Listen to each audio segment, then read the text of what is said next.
सागर जिले के मकरोनिया स्थित राय हॉस्पिटल में गुरुवार की शाम ऑक्सीजन सिलेंडर में ब्लास्ट होने से एक की मौत हो गई तो वहीं दूसरा गंभीर रूप से घायल बताया जा रहा है। विस्फोट इतना भयंकर था कि आधा किलोमीटर का एरिया दहल गया। जहां पर विस्फोट हुआ वहां 49 सिलेंडर और भी रखे थे। गनीमत रही कि वह नहीं फटे, नहीं तो किसी बड़ी जनहानि से इनकार नहीं किया जा सकता था। सूचना के बाद मौके पर एफएसएल टीम, पुलिस और प्रशासन के आला अधिकारी पहुंचे और विस्फोट के 2 घंटे तक घटनास्थल पर किसी के जाने की हिम्मत नहीं हुई। दरअसल गुरुवार की शाम को अस्पताल में बहेरिया स्थित ऑक्सीजन प्लांट से 50 सिलेंडरों की खेप अस्पताल पहुंची थी। अस्पताल के पिछले एरिया में जब मालवाहक से इन सिलेंडरों को उतारा जा रहा था तभी एक सिलेंडर गिरकर फट गया। सिलेंडर उतार रहे मोतीनगर थाना क्षेत्र के नई गल्ला मंडी के अमावनी निवासी 40 वर्षीय रूपेंद्र कोरी और वहां खड़े उसके सहायक उसी गांव के ऋषि पिता हल्कई अहरबार विस्फोट की चपेट में आ गए। विस्फोट से रूपेंद्र के शरीर के चीथड़े उड़ गए। उसका सिर अस्पताल की छत पर गिरा, वहीं दोनों हाथ भी उड़ गए। फिलहाल अब पुलिस मामले की जांच में जुट गई है। ये एक घटना हुई है, किसकी लापरवाही मानते हैं?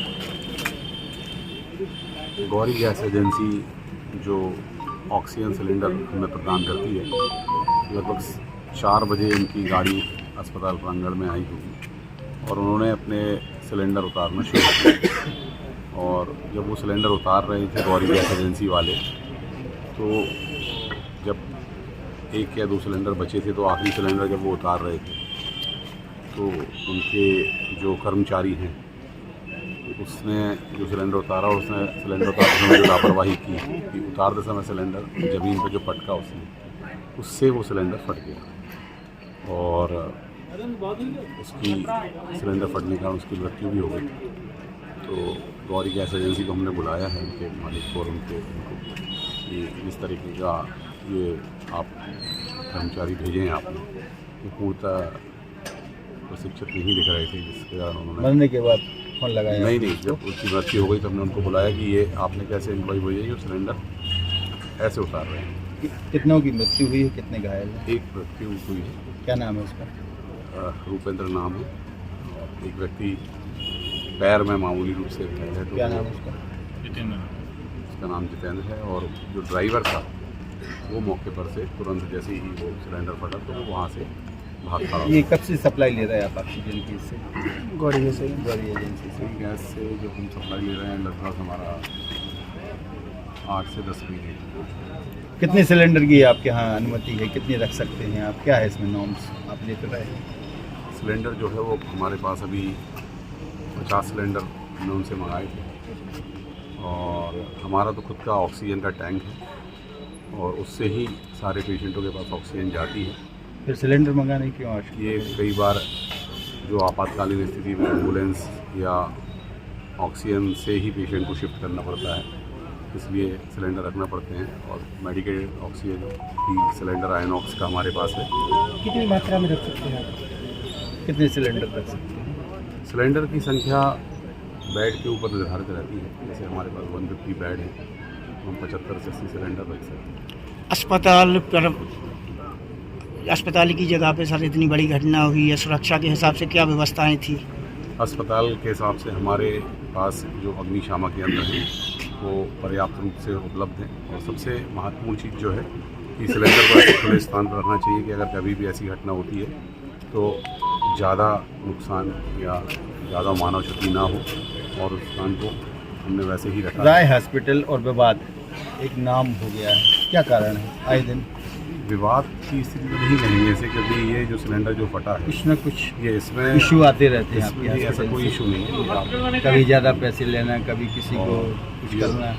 जो ऑक्सीजन का सिलेंडर फटा है वो उसमें हमारा कोई इन्वॉल्वमेंट है ही नहीं। आप कुल मिला के ये कह रहे हैं कि गैस कंपनी की ही लापरवाही या उनके कर्मचारियों की लापरवाही? गैस कंपनी और उनके कर्मचारियों की लापरवाही, क्योंकि उसमें वो जब हमें सिलेंडर की डिलीवरी देते हैं तो हम उनको देखते हैं। सर ये बताइए, सुरक्षा की दृष्टि से आप बात कर रहे हैं, खुले में आपके सिलेंडर रखे हुए हैं, यहाँ से पब्लिक भी घूमती है, यहाँ पे पार्किंग भी है और कैंटीन बाजू में है, कैंटीन की कितनी सुरक्षा आप बाजू में आपके बेड लगे हुए हैं? पार्किंग पीछे नहीं है और नहीं, पार्किंग बेड लगे हुए हैं, बेड ऊपर लगे हैं भैया, बिल्कुल वाइड अलग बेड ऊपर हैं, बेड ऑक्सीजन नहीं सर, जहाँ पर आपके सिलेंडर रखे हुए वहाँ पर कैंटीन संचालित है आपकी? कैंटीन बीच में ऑक्सीजन रूम है भैया, जिसपे गैस सप्लाई होती है, और उसके बाजू में कैंटीन है। मतलब 3 दीवारों के बाद वहाँ कैंटीन है, कैंटीन बाजू में नहीं है, बीच में ऑक्सीजन कंट्रोल रूम है और उसके बाद कैंटीन। क्या नाम है आपका? मेरा नाम आकाश बजाज है। किस पोस्ट पे? ये घटना अस्पताल परिसर में हुई है। मृतक के परिवार के लिए कोई कंपेंसेशन मिलेगा क्या आपको हॉस्पिटल की तरफ से?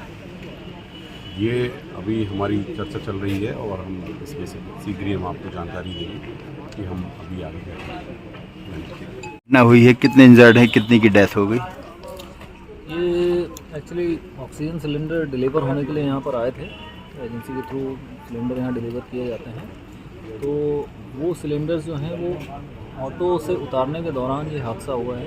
एक सिलेंडर उसमें से फट गया था, तो जिस मजदूर के द्वारा ये सिलेंडर उतारा जा रहा था तो वो इंजर्ड हुआ और उसके बाद उस मजदूर की डेथ हुई है और एक घायल है।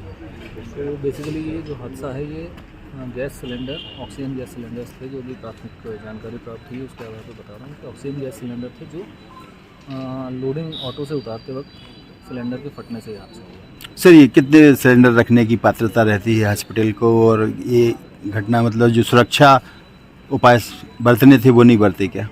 इस चीज़ को लेकर के चूँकि अब ये जांच का विषय है और कितने सिलेंडर्स का स्टैंडर्ड है वो भी हम लोग आगे बेसिकली इसके क्या नॉर्म्स हैं उसको स्टडी करके पता करेंगे कि कितने सिलेंडर्स मैक्सिमम रखे जा सकते हैं एक समय में। अगर आवश्यकता से अधिक रखे गए थे तो फिर उस के मुताबिक कार्रवाई की जाएगी। सर, मृतक का नाम और घायल का नाम क्या है? मृतक का नाम है रुपेंद्र कोरी, ये लोकल सागर के रहने वाले हैं और एक घायल है उसमें। सर, इस तरह से सिलेंडर फटना कहीं ना कहीं अस्पताल प्रबंधन की ऐसी लापरवाही कहा जा सकता है या फिर गैस कंपनी की लापरवाही से कहा जाए? देखिए, ये लापरवाही किस स्तर पे हुई है ये पूरी तरह से जांच का विषय है और जिस भी स्तर से लापरवाही पाई जाएगी आगामी जांच में तो उसके आधार पर कार्रवाई की जाएगी। इस अस्पताल पर गौरी गैस एजेंसी जो है जिसने ये सप्लाई यहाँ पे किया है वो मतलब पहले से भी वो संदिग्ध एक बार और शायद वो कारखानों के लिए सप्लाई करते हैं और हॉस्पिटल सप्लाई तो ये जो आप बता रहे हैं हॉस्पिटल्स और कारखानों के लिए अलग अलग नॉर्म्स हो सकते हैं। बेसिकली ये सब जांच के विषय हैं। अगर अलग अलग नॉर्म्स हैं, हॉस्पिटल के नॉर्म्स के हिसाब से उन्होंने सप्लाई यहाँ नहीं किया है तो निश्चित रूप से उनके खिलाफ कार्रवाई। सर, कोरोना काल के समय कुछ एजेंसियों पर छापामार कार्रवाई भी की गई थी ऑक्सीजन सिलेंडर को लेकर, फिर दावा भी किया गया था कई एजेंसियों पर कि इनकी जांच होगी। कितनी एजेंसियां यहाँ पे अभी जांच के दायरे में हैं और कितनी एजेंसी ऐसी हैं जिनकी जांच हो चुकी है? ये जांच के संबंध में मैं अभी बहुत अवेयर नहीं हूँ, लेकिन चूँकि आप लोगों ने ये पॉइंट रेज़ किया है तो इन एजेंसीज़ की जांच हुई है नहीं हुई है उसके हिसाब से आगे भी हम लोग कोशिश करेंगे कि सभी एजेंसीज़ की जांच हो, समय समय पे जांच होती रहे और उससे प्रशासन इस घटना के बाद कितना गंभीर लेगा इस मामले? निश्चित रूप से कोई घटना होती है उसके बाद हम हमेशा इवन घटना होने से पहले भी प्रशासन गंभीर रहता है और इस घटना के बाद और ज़्यादा हम सक्रियता बरतेंगे ये मैं उम्मीद करता हूँ। ठीक, थैंक्स सर।